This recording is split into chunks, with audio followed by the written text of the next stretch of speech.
சீர்காழி அருகேயுள்ள காத்திருப்பு ஊராட்சியில் கழிவுநீர் கலந்து வந்த குடிநீர் மேல்நிலை நீர்த்தேக்க தொட்டியை சுத்தம் செய்த பின்னரும் முறையாக குடிநீர் வழங்கவில்லை என்று பொதுமக்கள் குற்றம் சாட்டியுள்ளனர். காத்திருப்பு ஊராட்சியில் கடந்த 25 ஆண்டுகளுக்கு முன்பு மேல்நிலை நீர்த்தேக்க தொட்டி கட்டப்பட்டது. ஆனால் இந்த தொட்டியை முறையாக பராமரிக்கவில்லை என்ற குற்றச்சாட்டுகள் எழுந்துள்ளன.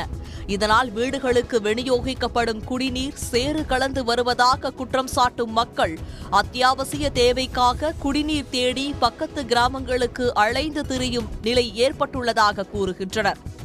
இதனால் வீடுகளுக்கு விநியோகிக்கப்படும் குடிநீர் சேறு கலந்து வருவதாக குற்றம் சாட்டும் மக்கள் அத்தியாவசிய தேவைக்காக குடிநீர் தேடி பக்கத்து கிராமங்களுக்கு அலைந்து திரியும் நிலை ஏற்பட்டுள்ளதாக கூறுகின்றனர்.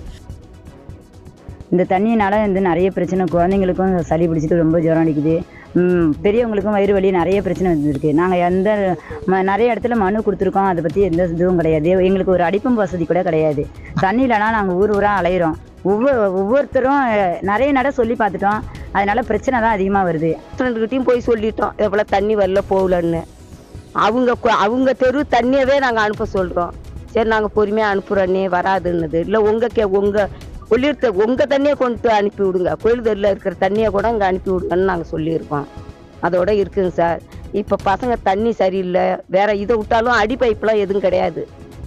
அதனால தான் இப்போ கீழே இறங்கி அதை ஒக்க பண்ணிக்கிட்டு இருக்கானு.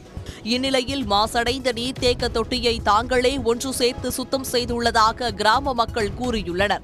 இருப்பினும் சுத்தமான குடிநீர் வழங்கவில்லை என்று குறை கூறும் மக்கள் நீர்த்தேக்க தொட்டியை முறையாக பராமரிக்க ஊராட்சி நிர்வாகம் நடவடிக்கை எடுக்க வேண்டும் எனவும் கோரிக்கை விடுத்துள்ளனர். சன் நியூஸ் வாட்ஸ்அப் சேனலை ஃபாலோ செய்யுங்கள். QR கோடை ஸ்கேன் செய்து சன் நியூஸோடு இணைந்திருங்கள்.